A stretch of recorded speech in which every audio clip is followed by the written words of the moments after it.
En nombre del Museo Amparo, de la Fundación Amparo, de Lucía Alonso, directora general de esta institución, y del mío les doy la más cordial bienvenida.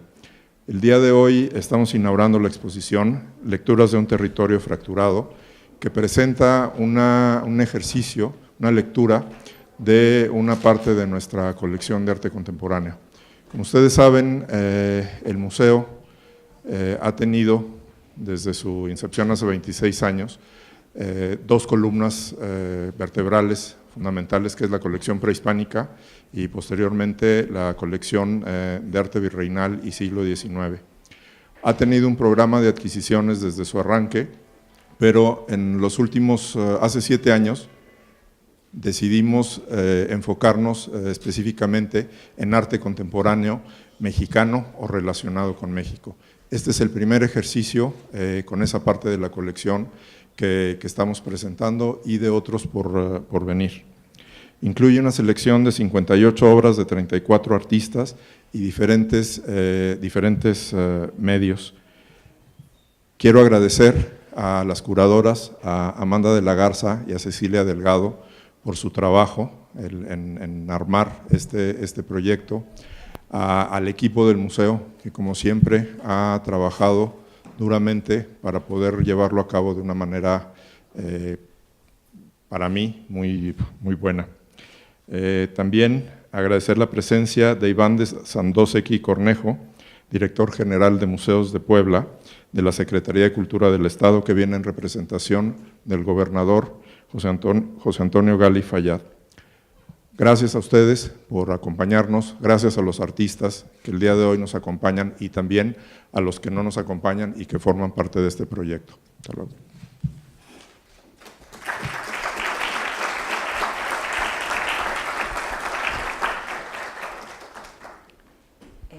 Buenas tardes, gracias por venir, por acompañarnos en esta primera lectura de la colección de arte contemporáneo del Museo Amparo. Nunca va a dejar de imponerme el ver audiencias, así que de repente, perdonarán si de repente, pues no sé, me tiembla la mano o algo, pero bueno, la verdad, antes que nada también agradecer a Ramiro, al equipo.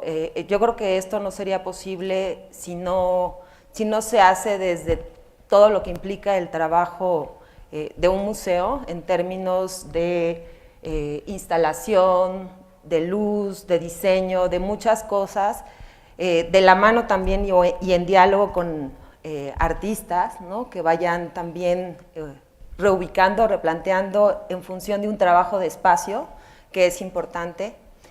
Y bueno, Lecturas de un territorio fracturado propone una aproximación. Siempre una colección es complicada en términos de que es un territorio acotado, que requiere de una mirada anterior, ¿no? En este caso, el proyecto de lo que ha sido en un principio la colección Amparo, ¿no? Con la colección prehispánica en los 70s, ¿no? Posteriormente, la parte del acervo en términos de lo que es la representación virreinal, 19, 20, ¿no? Toda la parte también popular de Ex Votos, creo que es una referencia indispensable dentro de lo que implica el estudio de la historiografía del arte mexicano. En ese sentido, lo que quisimos proponer como este primer aproximamiento, ¿no? A la colección y a la lectura fue generar una especie de constelación que pudiera dialogar con las otras colecciones, ¿no? Que de alguna manera se pudiera entablar a partir de los argumentos artísticos y respetando las individualidades de cada uno de los artistas, un diálogo en torno a distintos proyectos que de alguna u otra manera se van conformando en lo que implica el proyecto de modernidad.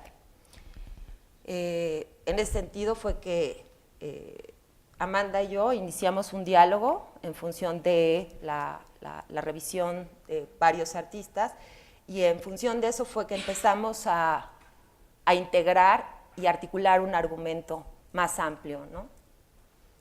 Sí, yo creo que, digamos, a lo largo de estos meses de trabajo lo que intentamos hacer es, más que unificar una lectura, establecer diferentes contrapuntos en la forma en que dialogan las piezas, a pesar de que pertenecen a artistas de muy diversas generaciones, es decir, la colección de arte contemporáneo se conforma por obra de artistas que empezaron a producir en los años 90 hasta la actualidad, con artistas mucho más jóvenes, y en ese sentido creo que veíamos varios ejes después de hacer una revisión pues del conjunto de obras que integran la colección, que es una de arte contemporáneo, que es una colección en desarrollo. Nos interesaba destacar algunos aspectos en relación a la colección, y veíamos que había un posible hilo conductor. Sin embargo, se iba disgregando en diferentes aspectos que tienen que ver con los diferentes núcleos temáticos.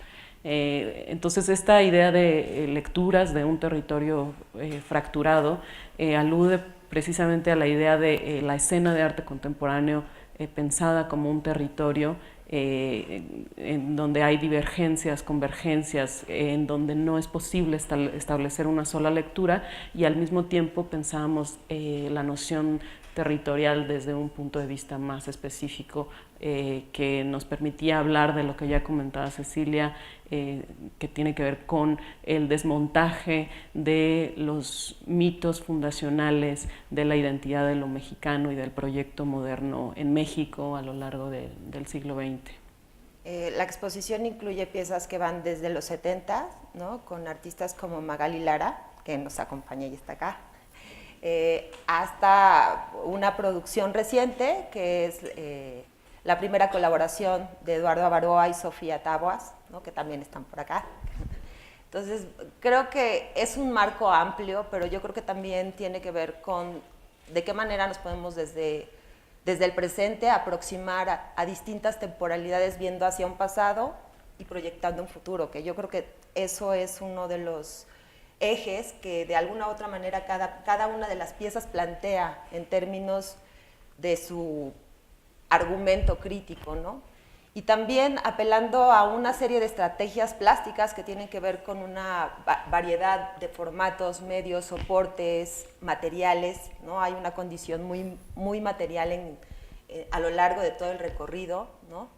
Que bueno, también nos interesaba en términos de poder generar pues ese abanico, ¿no? De estrategias que está dispuesto dentro de un amplio espectro de lo que implica el arte contemporáneo como una producción constante, ¿no? De resignificación y de restitución, ¿no? Exactamente, y también creo que como bien comentas, hay un componente material muy importante también en el trabajo sobre papel, collage, video. Si bien hay video, no es la parte, digamos, la mayor parte de las obras no trabajan desde el video, pero sí hay un conjunto de también soportes distintos, como en la pieza de Noé Martínez, que también nos acompaña hoy, en donde, digamos, en esa pieza se muestra el empleo de estas diferentes técnicas, como el papel, el dibujo, la acuarela, la cerámica, al mismo tiempo también el trabajo en video, y en donde se despliegan también estas diferentes temporalidades, como una suerte, como lo plantea Didi Huberman, de anacronismo de las imágenes, en donde las imágenes están fluctuando entre el pasado, el presente y el futuro. Creo que también otro aspecto destacado es la forma en que los artistas han trabajado sobre determinados imaginarios e iconografías, desde el imaginario vegetal, como en el caso de la colaboración entre Sofía Taboas y Eduardo Avaroa, pero también, por ejemplo, en el caso de Noé Martínez, el imaginario sobre los códices, estos relatos también de los conquistadores, y cómo ese imaginario tiene un correlato con el presente, con las luchas indígenas actuales, o por ejemplo en el caso de Melanie Smith y Mariana Castillo, también aparece de manera consistente este trabajo sobre la iconografía, sobre el imaginario del monumento prehispánico y su relación en este caso con el poder. Bueno, y también como este despliegue a nivel de lo que implica hoy en día, como o sea, esa distancia temporal ante una idealización que se construyó en términos del pasado indígena, con el arte prehispánico, y dentro de este gran aparato que implicó la escuela de pintura, ¿no? Digamos que es como una especie también de contrarrelato, ¿no? Y que tiene que ver más con una condición de presente, de fragmento, ¿no? De fragmento social y de distancia a nivel de lo que implica un modo social, ¿no? Propiamente, ¿no?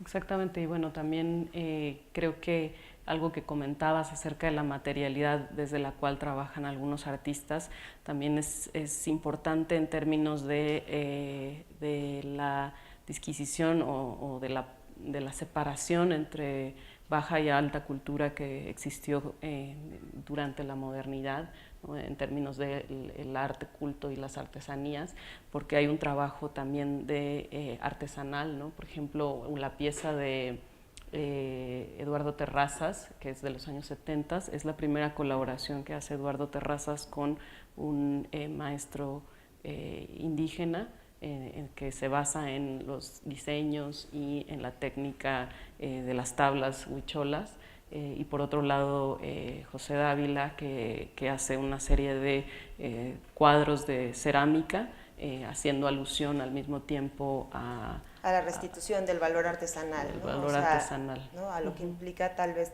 o sea, esa manufactura. Y bueno, desde el principio, de alguna manera está pensada como una constelación que va recitándose y dialogando unas con otras, ¿no? Porque, digo, igual es el mismo caso de la pieza de Eduardo y Sofía, ¿no? El imaginario que despliega también Julio Galán, ¿no?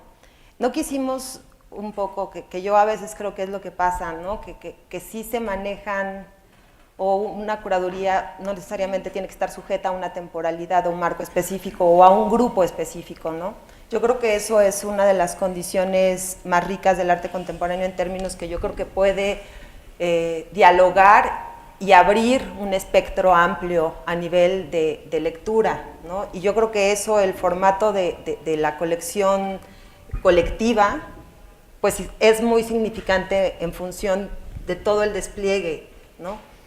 Y también yo creo que no se trata de una exposición que se coloque como una verdad, ¿no? Al final yo creo que es una lectura, ¿no? Y es una aproximación, ¿no? Que tiene que ver también con lo que implica el problema de la representación en sí, ¿no? Como a veces es asumida que es como una verdad, y no necesariamente, ¿no? Yo creo que una imagen tiene una condición polisémica que de alguna u otra manera siempre lo que hace es también inquirir en preguntas, abrir un panorama, ¿no? Y en ese sentido yo creo que esta primera lectura es lo que trató de hacer en función de un acervo más amplio, ¿no? Y poder dar líneas, ¿no? Desde la condición iconográfica, ¿no? El estilo o géneros específicos, ¿no? Como sería el retrato, ¿no? Para poder empezar a preguntar, ¿no? A preguntar a las imágenes, ¿no? Y a preguntar desde una condición presente que tiene que ver con, pues, diferentes sensibilidades que de alguna u otra manera a veces los artistas recogen para entonces presentar, ¿no? Un punto o un argumento, una postura desde una condición de lugar, ¿no? Que sería como asumir un territorio, ¿no? Y creo que en ese sentido también es interesante que algunas de las obras que seleccionamos son obras que ya habían sido exhibidas en el Amparo en años anteriores en exposiciones individuales, como la de Melanie Smith, que tienen este carácter muy interesante de haber sido comisiones o trabajos que trabajan sobre Cholula, sobre las colecciones prehispánicas del propio Amparo. Sin embargo, ¿qué significa ponerlas a dialogar con otro conjunto de obras? Es decir, recontextualizarlas y ver de qué manera pueden articular otros discursos, no nada más en relación a la colección del Amparo, que de otras de las colecciones del Amparo, en este caso el acervo de arte prehispánico, sino también en relación a otras piezas que no habían sido mostradas en exhibiciones en el Amparo. Digo, un poco el recorrido está planteado en función a cinco categorías, ¿no?, con las que trabajamos, ¿no? La primera sería la cuestión de la alegoría, ¿no?, que es el problema de la representación en sí, porque pues una alegoría siempre es una ficción o un relato de algo que no necesariamente tiene que ver con una verdad en sí, ¿no?, pero que esa verdad puede ser cuestionada, ¿no? La siguiente es narraciones escritas, que tiene que ver también con lo que comentaba también Amanda, donde hay ciertos actores que de alguna u otra manera van trabajando con una gama más abierta en términos de lo que implica el diseño moderno, la ilustración, ¿no?, o la restitución del valor artesanal como tal, ¿no?, la noción de territorio, ¿no?, que bueno, esa sección también tiene que ver con un asumir el lugar, como la forma toma un lugar dentro de una geografía específica, ¿no?, para de una u otra forma empezar a hablar pues de situaciones sociales, ¿no?, políticas, ¿no? La ruina contemporánea, que de alguna manera también tiene que ver con entablar ciertos diálogos con la arquitectura, ¿no?, con la escultura pública, ¿no? Y por último, economías de la representación, ¿no? Que en ese sentido ahonda sobre la forma en que circulan las imágenes hoy en día, ¿no? Diversos proyectos desde distintos lugares de alguna manera abordan o se centran en las formas de circulación de las imágenes.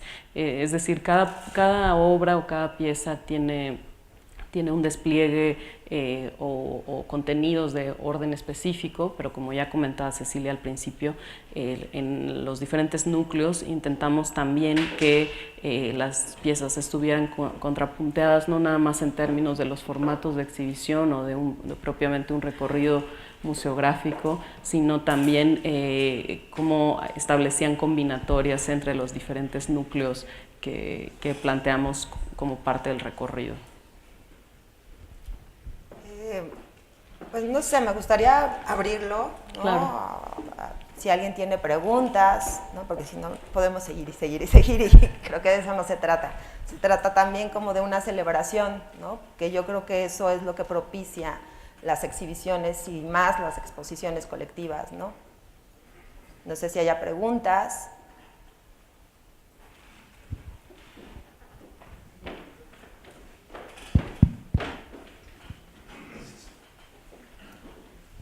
Sí, muy buenas tardes y felicidades a esta exposición colectiva de las curadoras, de las maestras curadoras. Yo tengo una que me parece muy claro toda la exposición, cuando parecería un eclecticismo cuando habla precisamente de territorios fracturados, pero en realidad es todo lo antitético de una concepción monolítica de la realidad, una visión monolítica del mundo. Cuando en la presentación abrí el internet, me llamó mucho la atención un concepto, modernidad fallida. Quiere decir, evidentemente, que la impostura de la modernidad fallida, hasta dónde efectivamente ha sido factor de estos territorios fracturados, o sea, de esta ruptura, ¿no?, ruptura y escisión de los proyectos fundacionales de la identidad mexicana, contrastados con la modernidad neoliberal que de alguna manera se ha querido imponer o se ha impuesto desde el punto de vista en México desde 1982-83, después del fracaso del boom petrolero, ¿no? Entonces, a nivel de arte contemporáneo, ¿cómo puede trascender ese concepto crítico de modernidad fallida? Muchas gracias. Bueno, yo creo que la modernidad, sobre todo en términos de la promesa, ¿no?, de la promesa del progreso, por ejemplo, creo que en el caso de México, el discurso posrevolucionario que fue el que fundó el Estado-Nación en México, construido a partir, no nada más en términos económicos, sino en términos ideológicos, a partir del nacionalismo, de la construcción de la identidad o de la nueva identidad de lo mexicano, y en ese sentido, pues eso ante, digamos, la debacle de la clase política y de las recurrentes crisis sociales, económicas que hemos vivido pues, por 40 años, eso de alguna manera fractura esa narrativa o ese relato, ¿no?, de la identidad de lo mexicano, del supuesto progreso social. Y también yo creo que la supuesta promesa de tierra y libertad, ¿no? O sea, ¿cuáles serían las condiciones hoy, no? Pues no son esas, ¿no? Es una demagogia, o sea, la demagogia populista, demagogia neoliberal. Que se disfraza de democracia, ¿no? Y es lo que, de alguna u otra manera, yo creo que en ese sentido el arte contemporáneo, muchas de sus estrategias a nivel plásticos, o sea, sí inquieren, ¿no?, en una reflexión que es muy crítica de ese marco referencial a nivel de lo que implicó la representación de esa modernidad o ese modelo, ¿no? Y bueno, algunas de las obras también hablan sobre la violencia del narcotráfico y cómo ha desmembrado a comunidades. Si se pudiera definir en gran medida al Estado, sería a partir de la idea del control de la violencia y del territorio, de la administración de un territorio, el territorio nacional, y la pérdida de esa potestad por parte del Estado pues ha generado un resquebrajamiento también de la vida social, y creo que eso está presente en algunas de las obras de la exposición, un territorio absolutamente fracturado, ¿no?, por estas condiciones de vida. No, y hay, yo creo que también como alusiones directas, ¿no?, a condiciones como que tendrían que ser geográficas o localizadas, ¿no? O sea, como estos comentarios sobre la cuestión del petróleo, ¿no? O el recurso natural, ¿no? El despojo, ¿no? ¿Alguien más?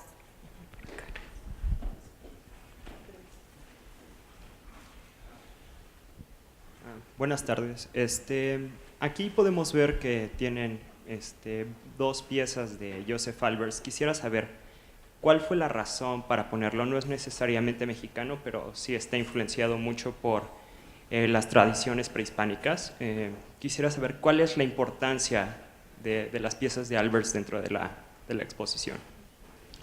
Son dos piezas de José Dávila, en realidad, y es una investigación que José hace, ¿no?, sobre Albers, ¿no?, sobre toda la gramática a nivel de construcción, de color, de plano, y son ahí, bueno, un poco también lo que hablaba Amanda de toda esta restitución a nivel de, son placas que están hechas a mano, ¿no?, y que de alguna u otra manera proponen otro tipo de lectura a nivel de configuración de forma, ¿no? Entonces podría decirse que es como una reinterpretación del homenaje al cuadrado, ¿no? Exacto. Es una cita que directamente, explícitamente hace José Dávila a homenaje al cuadrado de Joseph Albers, nada más que estas son placas de cerámica. Ya. Y bueno, ha jugado con esta idea del homenaje al cuadrado de muchas formas distintas, ¿no? Ok, perfecto, muchas gracias.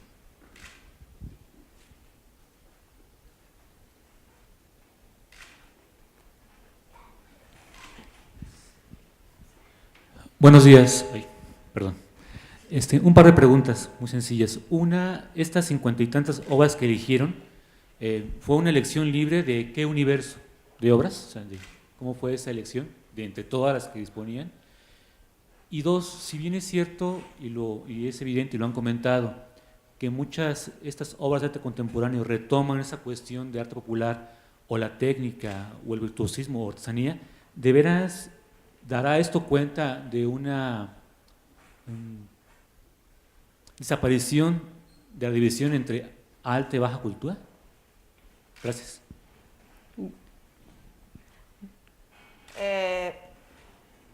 Yo creo que no, o sea, yo creo que hoy en día, o sea, la condición material es importante, ¿no? Y después de que se dieron ciertas diferencias entre artes menores y artes mayores, ¿no? Sobre todo en el 19, ¿no? Creo que esa ruptura generó una distancia a nivel de restitución, ¿no? De materiales y formas. Yo creo que hoy en día el retomar una condición más a nivel de lo que implica la materia como trabajo en sí, ¿no? Sí obliga a repensar en términos de lo que hoy en día es el capitalismo, ¿no? O la industrialización que se hizo de eso, ¿no? Porque yo creo que también siempre hay atrás una serie de valores que ponen o marcan otro tipo de situaciones, ¿no? Yo creo que en este sentido sí hay una tendencia a restituir esa condición material, ¿no? Y a verla también como una posibilidad o una potencia del lenguaje a nivel de su condición, ¿no? Sí, creo que también en ese sentido el arte contemporáneo lo que tiende es a plantear problemas más que respuestas, es decir, no hay soluciones artísticas, por decirlo así, hay estrategias para abordar determinados problemas o plantearlos, y en ese sentido pues yo también diría que el discurso sobre las artesanías ahora ha tomado un curso un poco distinto, pero también fue uno de los ejes del arte popular, digamos, pilares de las narraciones sobre lo mexicano en el siglo XX. Y sobre la primera pregunta que hacías, no recuerdo el número exacto del universo de obras, pero bueno, sí es un conjunto mucho más grande de la selección que hicimos. Y bueno, creo que también en ese sentido, Cecilia y yo convergemos en algunos puntos de vista sobre temáticas que nos parecía importante tratar, y en ese sentido también la selección de obras es a partir de, digamos, de ese punto de vista y de problemáticas que nos parecen relevantes en el arte contemporáneo en México, y que de alguna manera también pensamos esta exposición o esta primera lectura de la colección como un proceso de investigación, de investigación sobre la colección de arte contemporáneo, es decir, de un acervo en formación, y también de investigación sobre la escena y el desarrollo de la escena artística en México, más que mexicana, pero en México a lo largo de las últimas décadas.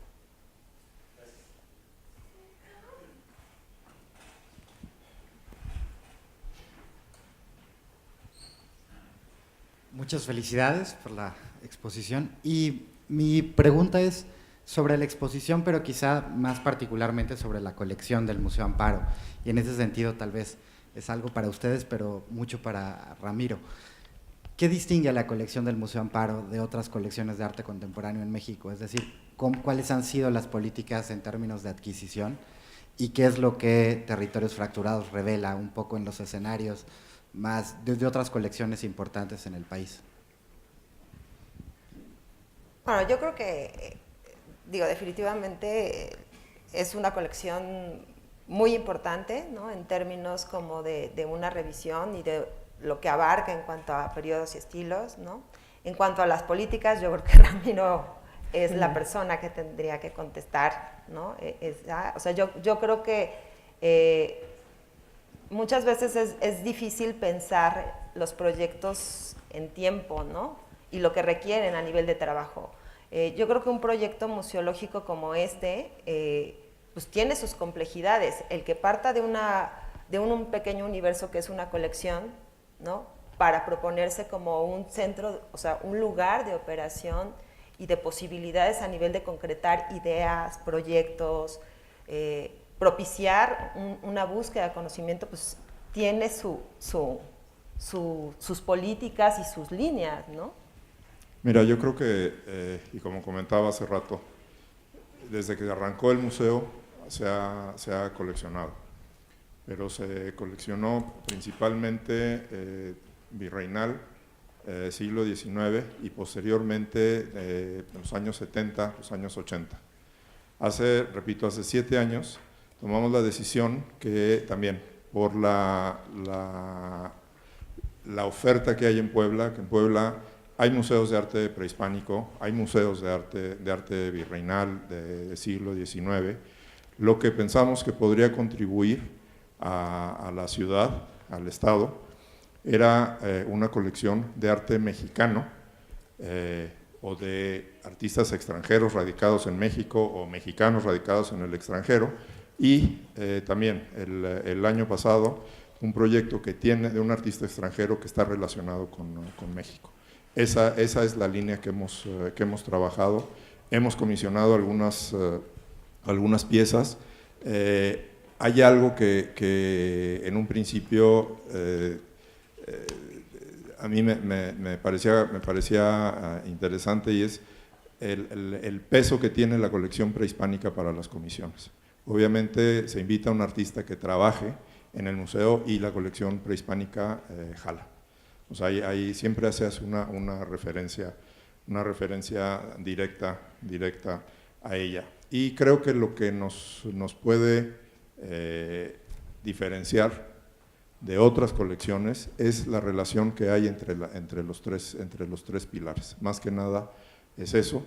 O sea, creemos, o sea, que es importante. Decidimos también que íbamos a trabajar principalmente con artistas que hubieran tenido una visibilidad a partir de los 90. Obviamente eso se ha modificado en los 7 años, o sea, hemos estado también modificando la obra de quienes coleccionamos, y creo que eso pues, también, o sea, eso va a seguir. De aquí a 5 años, a 10 años, también hay gente joven, empieza a haber más gente joven en la colección. Hay algunos de los nombres ya consolidados del arte el arte mexicano. Y también es esta cosa de por qué exclusivamente mexicano, y es una cuestión de logística, de recursos. Hay colecciones en México que están enfocadas a arte internacional, incluidos mexicanos.